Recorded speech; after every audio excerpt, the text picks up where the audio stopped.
sending out postcards, advertising in the newspaper.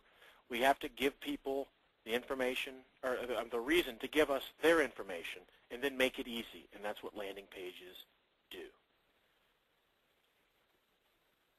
All right, now what do we do when we get the leads? Okay, well, first thing should be obvious, right? If they call us, we should be working to set appointments. If they send us their information by filling out a form, we should be calling them to try to set an appointment, okay? And for most people I ask, and I'm going to ask you guys, to type your answers across. If you get 10 people to call you or fill out a form, how many people will you set appointment for immediately? A certain percentage will be, they're not ready, or they're just calling for a little information, or they just wanted to get the guide and, do a little fact-finding. 10 phone calls, 10 inquiries, about how many appointments do you think you would set? Folks, go ahead and type your answers across. And Sean? Well, we've got 2 out of 10.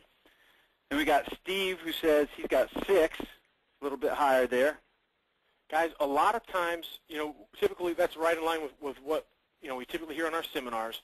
2 to 4, 6 is a little bit high, but that's good. I mean, obviously, if they call, that's going to be very high, be very good. But typically, we're going to get 3, 4, 5 appointments at most, okay?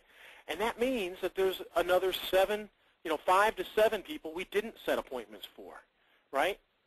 We need to keep those people at the top of our marketing focus, because those people are showing interest, they're just not ready yet. And that's what we mean by lead farming, okay? And it also applies to our past customers, right?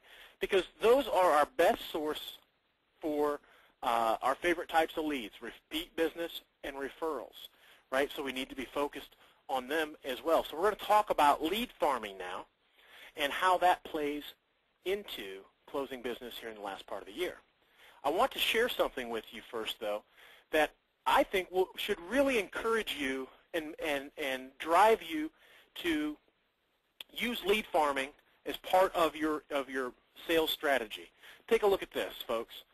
48% of salespeople, that's you and me, never follow up with the prospect, right? We get their information and we try to make a call, but it doesn't work out, and that's it, right? They end up being in a spreadsheet on our desk or in an Excel spreadsheet on our computer, and that's it, right?